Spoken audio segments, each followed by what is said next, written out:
lupa di subscribe, nyalakan lonceng notifikasi, like, dan komen video ini. Halo teman-teman semuanya, kita jumpa lagi di Ratna Amalia Channel.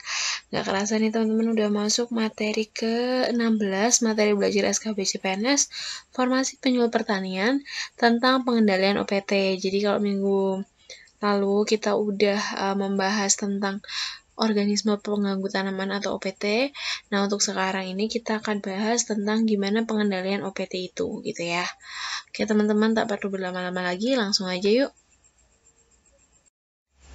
Pengendalian OPT terpadu atau konsep pengelolaan OPT secara terpadu atau disingkat POPTT, yaitu suatu perpaduan beberapa teknik pengendalian secara serasi yang dikembangkan dalam suatu kesatuan koordinasi pengelolaan sehingga populasi dan serangan OPT dapat diturunkan atau tetap berada pada tingkat yang tidak menimbulkan kerugian, jadi tetap terjaga keseimbangan ekosistemnya. Nah, pengendalian OPT terpadu mempertimbangkan faktor ekologi. Jadi, tidak hanya sekedar pemberantasan, tetapi pengendalian populasi, itu ya teman-teman. Kemudian, komponen POPTT yaitu pengendalian dengan kultur teknis, pengendalian secara fisik mekanik, pengendalian secara hayati, pengendalian dengan tanaman tahan, dan pengendalian dengan pestisida. Yuk kita bahas satu-satu ya teman-teman ya. Yang pertama adalah pengendalian OPT terpadu dengan menggunakan cara atau metode kultur teknis, yaitu dengan cara pengaturan cara bercocok tanam, yaitu mengelola lingkungan tanaman sedemikian rupa sehingga kurang cocok untuk kehidupan si organisme pengganggu tanaman itu gitu. Jadi laju populasinya dari OPT itu bisa ditekan. Kemudian serangannya juga bisa ditekan. Gitu, dan juga bisa mendorong untuk musuh alami dari OPT itu untuk datang gitu. Nah, ini cara-caranya. Bisa pertama melakukan sanitasi atau pembersihan lahan. Yang kedua, memodifikasi inang alternatif atau habitat pengganti. Yang ketiga adalah pengolahan tanah. Kemudian yang keempat pengelolaan air. Kemudian yang kelima adalah pergiliran tanaman. Yang keenam adalah pemberoan lahan. Pemberoan ini kayak masa istirahat gitu ya. Kemudian yang ketujuh adalah penanaman serentak. Yang kedelapan adalah penetapan jarak tanam. Yang kesembilan adalah pengaturan letak atau jarak antar jenis tanaman. Kemudian yang ke-9 adalah memutuskan sinkronisasi antara fase pertumbuhan maksudnya. Kemudian yang ke-9 adalah perkembangan tanaman dan fase perkembangan OPT. Kemudian yang ke-10 adalah penanaman tanaman perangkap. Yang ke-11 adalah mengubah toleransi inang. Yang ke-12 adalah mengubah jadwal panen. Dan yang terakhir adalah menggunakan tanaman yang resisten atau tahan terhadap serangan OPT. Itu. Kemudian yang selanjutnya adalah pengendalian OPT secara fisik mekanik. Ini bertujuan untuk mematikan atau memindahkan OPT secara langsung gitu ya teman-teman. Nah, ini ada secara fisik sama mekanik. Yang secara fisik itu contohnya pemanasan, pendinginan, pembakaran, pembasahan, pengeringan dengan lampu perangkap atau dengan penghalang atau barrier. Kemudian pengendalian secara mekanik itu contohnya pengambilan dengan tangan gitu ya, langsung dipotong, dibuang gitu. Geropyokan, pemasangan alat perangkap, menggoyang-goyangkan pohon atau tanaman, atau pengusiran lainnya. Selanjutnya adalah pengendalian OPT dengan pengendalian hayati gitu ya. Nah, ini adalah pemanfaatan musuh alami gitu. Contohnya itu laba-laba gitu, karena laba-laba itu adalah predator dari belalang dan walang sangit gitu ya, predator dari suatu hama gitu.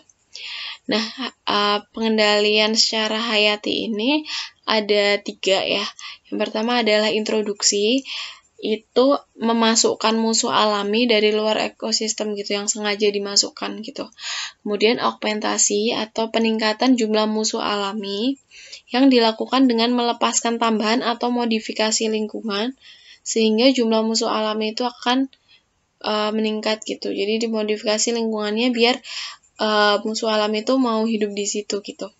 Kemudian yang ketiga itu adalah konservasi musuh alami, yaitu meminimalkan tindakan agronomik yang secara langsung atau tidak dapat menurunkan populasi musuh alami, atau melakukan tindakan agronomi yang sesuai dengan perkembangan musuh alami. Agak belibet ya. Jadi ini tuh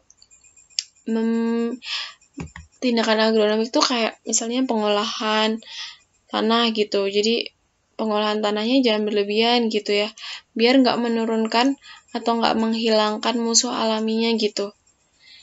Gitu ya, kurang lebih seperti itu. Nah, ini kelebihan dari agen Sayati gitu. Ini adalah suatu cara yang paling paling aman gitu ya teman-teman. Jadi kelebihannya dari pengendalian secara hayati ini adalah selektif. Jadi hanya menyerang pada hama sasaran aja gitu. Kemudian sebenarnya musuh alami ini sudah tersedia di alam. Dan musuh alami ini juga mampu mencari sasarannya sendiri. Kemudian tidak ada efek samping dan juga tidak menimbulkan resistensi terhadap OPT. Dan harganya relatif murah karena sudah tersedia ya teman-teman. Tinggal dioptimalkan aja gitu. Tapi kelemahannya itu prosesnya memerlukan waktu yang relatif lama. Kemudian hasilnya sulit diprediksi karena sangat bergantung terhadap ekosistem di sekitarnya. Dan untuk agen Sayati ini lebih optimal untuk preventif atau pencegahan, tetapi kurang cocok untuk kuratif atau penyembuhan. Maksudnya penyembuhan tuh kalau udah terlanjur ada OPT gitu kan, kurang pas gitu ya kalau tiba-tiba didatengin gitu. Kayak kurang efektif aja gitu. Kemudian agen Sayati ini juga agak sulit untuk dikembangkan. Selanjutnya, ini adalah prinsip pengendalian OPT terpadu. Yang pertama adalah budidaya tanaman yang memiliki ketahanan ekologis yang tinggi terhadap gangguan OPT. Kemudian memanfaatkan musuh alami atau predator untuk pengendalian OPT secara alami. Karena tadi yang nggak ada efek samping gitu ya. Kemudian, pengamatan rutin sebagai dasar analisis agroekosistem untuk pengambilan keputusan dalam tindakan pengendalian OPT. Itu ya, karena nggak semua cara itu bisa digunakan.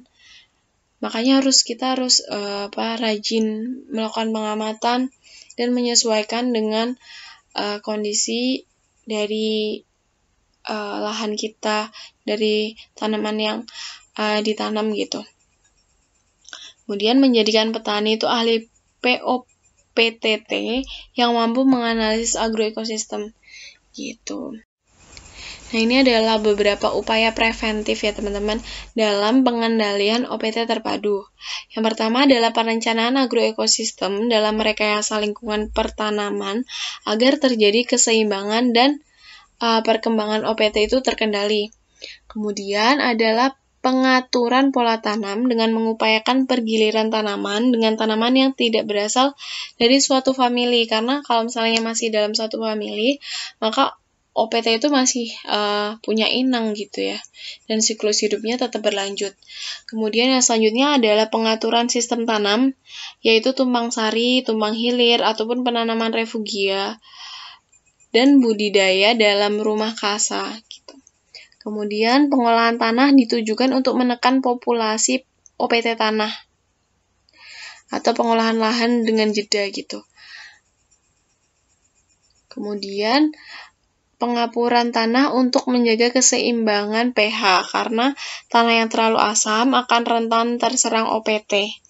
Itu maka ketika dikasih pengapuran dengan dolomit itu akan mengembalikan keseimbangan pH gitu ya, karena pH-nya akan naik gitu. Kemudian penggunaan mulsa untuk menutupi permukaan tanah sehingga suhu di dalam tanah itu akan naik gitu, dan OPT di dalam tanah itu bisa mati. Gitu. Terus kemudian pengaturan jarak tanam yang lebar, jadi bisa diamati gitu ya kalau misalnya ada hama atau apa gitu. Kemudian penggunaan varietas yang toleran terhadap hama. Kemudian yang terakhir adalah pemupukan yang berimbang. Jadi keseimbangan unsur ini penting ya. Karena misalnya pemupukan nitrogen berlebih gitu ya akan mengakibatkan ukuran sel tanaman membesar, dinding selnya lebih tipis. Akibatnya patogen dan hama akan lebih mudah untuk menembus masuk ke dalam sel gitu ya. Dan tanaman akan mudah terserang hama atau penyakit gitu. Selanjutnya ini tentang pestisida. Jadi pestisida adalah semua zat kimia dan bahan lain, serta jasad renik dan virus yang dipergunakan untuk yang pertama, memberantas hama atau mencegah hama-hama dan penyakit yang merusak tanaman atau bagian-bagian tanaman atau hasil-hasil pertanian. Kemudian, memberantas rerumputan. Kemudian mematikan daun dan mencegah pertumbuhan yang tidak diinginkan. Selanjutnya, mengatur atau merangsang pertumbuhan tanaman atau bagian tanaman tidak termasuk pupuk. Kemudian, memberantas atau mencegah hama-hama luar pada hewan-hewan piaraan dan ternak. Kemudian, memberantas atau mencegah hama-hama air. Kemudian memberantas atau mencegah binatang-binatang dan jasad-jasad renik dalam rumah tangga, bangunan, dan dalam alat-alat pengangkutan. Yang terakhir adalah memberantas atau mencegah binatang-binatang yang dapat menyebabkan penyakit pada manusia atau binatang yang perlu dilindungi dengan penggunaan pada tanaman, tanah, ataupun air. Nah, penggunaan pestisida itu memiliki efek samping gitu ya, atau dampak negatif gitu, baik terhadap lingkungan hidup maupun kesehatan manusia gitu. Karena pestisida ini bisa dikategorikan sebagai bahan yang beracun atau bahan pencemar yang berbahaya gitu ya, karena juga meninggalkan residu gitu. Nah, pestisida ini juga bisa membasmi OPT dan juga bisa membunuh organisme lainnya yang bukan sasarannya gitu. Jadi mengganggu keseimbangan ekosistem gitu.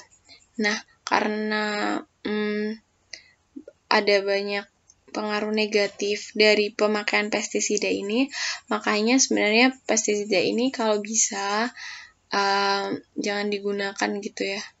Bukan jangan sih, lebih ke alternatif terakhir gitu ya, kalau misalnya nggak ada cara lain gitu.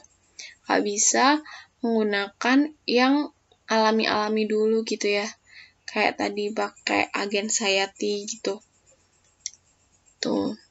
Nah, kalaupun akhirnya tetap menggunakan pestisida, tapi harus kita tetap menggunakan konsep pengendalian OPT terpadu ya. Jadi, menggunakan 6T. Yang pertama, tepat sasaran, kemudian tepat mutu atau kualitas, tepat jenis, kemudian tepat waktu, kemudian tepat dosis atau konsentrasi, dan yang terakhir adalah tepat cara penggunaannya. Kita akan bahas satu-satu ya. Yang pertama adalah tepat sasaran. Jadi, pestisida yang digunakan harus berdasarkan jenis OPT yang menyerang. Sebelum menggunakan pestisida, langkah awal yang harus dilakukan adalah melakukan pengamatan untuk mengetahui jenis OPT apa yang sedang menyerang. Dan kemudian setelahnya itu memilih jenis pestisida yang sesuai dengan OPT tersebut. Nah, ini contohnya ya. Jadi, misalnya yang menyerang itu adalah serangga gitu. Jadi, kita menggunakan insektisida. Terus, kita menggunakan fungisida jika OPT yang menyerang itu adalah cendawan atau jamur. Kemudian akarisida ketika yang menyerang tanaman itu adalah tungau. Kemudian rodentisida itu ketika yang menyerang tanaman itu adalah tikus. Kemudian moluskisida itu digunakan ketika yang menyerang tanaman itu adalah siput atau moluska. Kemudian nematisida itu untuk nematoda atau cacing. Kemudian bakterisida itu untuk penyakit-penyakit yang disebabkan oleh bakteri.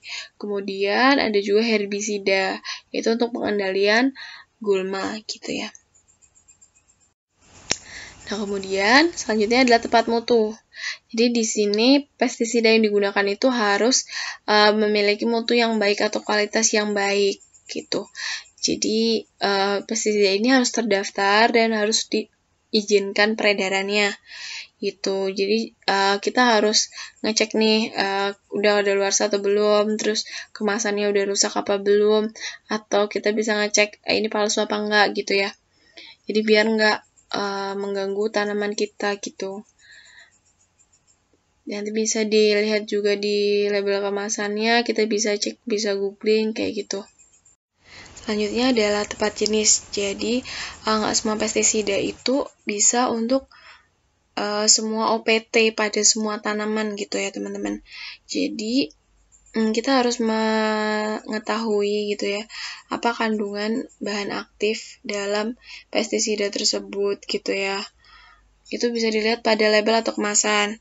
Nah, prinsipnya penggunaan pestisida yang tepat jenis ini dilihat dari selektivitasnya gitu. Setidaknya ada 3 pemilihan pestisida yang sesuai di lapangan, yaitu selektivitas jenis pestisida. Jadi memilih pestisida yang memiliki pengaruh yang nyata gitu ya terhadap OPT gitu, tapi berpengaruh rendah atau minim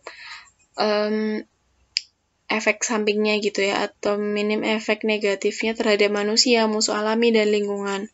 Kemudian selanjutnya adalah selektivitas fisiologi, yaitu selektivitas yang disebabkan dari perbedaan kepekaan atau sensitivitas fisiologi hama terhadap jenis pestisida yang digunakan. Nah, ini maksudnya kan ada bahan-bahan aktif tertentu yang nggak pas gitu ya ke OPT-nya ataupun ke tanaman yang diserang gitu ya. Jadi kita harus paham tentang bahan aktifnya gitu. Kemudian selektivitas ekologi, yaitu selektivitas yang disebabkan saat aplikasi, baik cara aplikasinya ataupun formulasi pestisidanya dan juga lokasi pengaplikasiannya. Tuh teman-teman, ini untuk tepat jenis. Jadi yang penting kita tahu bahan aktifnya ini apa, kita bisa cari tahu gitu ya, ada nggak efeknya negatifnya gitu. Jadi nggak cuman apakah ini bisa langsung membunuh OPT-nya, tapi kita juga harus melihat efek sampingnya gitu ya teman-teman. Kemudian tepat waktu. Jadi tepat waktu ini waktu dimana penggunaan pestisida itu bisa pas untuk mengendalikan OPT gitu. Biasanya kalau petani itu waktu yang paling baik itu adalah pagi hari antara jam 6 sampai jam 10 atau sore hari sekitar pukul 16 atau 17 gitu. Jam 4 atau jam 5 sore gitu, ketika suhu udara tuh udah turun dan di bawah 30 derajat dan kelembaban udara sekitar 50-80% gitu. Nah, penyemprotan pestisida gitu ya, itu dipengaruhi oleh kondisi lingkungan gitu ya. Misalnya kalaupun mau sore tapi kalau hujan ya nanti dulu gitu ya. Kemudian kepadatan populasi. Kemudian preventif atau pencegahan. Penyemprotan yang dilakukan sebelum terjadi serangan hama. Terus kuratif adalah penyemprotan yang dilakukan setelah ada hama. Itu eradiktif adalah penyemprotan yang dilakukan untuk membersihkan apabila ada ledakan hama atau penyakit. Kemudian, sistem kalender penyemprotan yang dilakukan secara berkala. Maksudnya biasanya hama tuh datangnya sekitar pas fase apa sih gitu. Maksudnya biar waktunya tepat, biar kena sasarannya gitu. Kemudian selanjutnya adalah tepat dosis. Jadi tepat dosis atau konsentrasi formulasi. Sesuai yang direkomendasikan gitu ya. Jangan seenaknya sendiri gitu ya. Biasanya di label kemasannya itu udah ada gitu ya, informasi dosis atau konsentrasi yang dianjurkan untuk setiap jenis OPT gitu.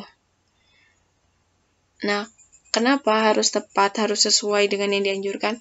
Kalau misalnya kurang dari anjuran, itu nanti ya sama aja nggak memberantas atau nggak mengendalikan OPT gitu.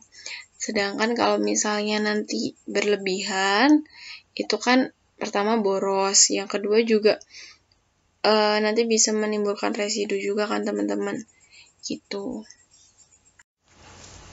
Selanjutnya adalah cara. Tepat cara ini penggunaan pestisida, bagaimana penggunaan pestisida ini diaplikasikan gitu. Kebanyakan penggunaan pestisida ini disemprot gitu ya, tapi juga belum tentu, ada juga yang dengan perendaman, penaburan, atau cuma ditaruh gitu ya. Itu nanti bisa dilihat pada label gitu ya. Tuh, ini ada berdasarkan bentuk pestisida, itu ada labelnya, ada kode EC gitu atau emulsible concentrate. Itu berbentuk cairan pekat, penggunaannya disemprotkan. Kemudian ada yang WP atau wettable powder, berbentuk tepung, penggunaannya dilarutkan dengan air terlebih dahulu sebelum disemprotkan.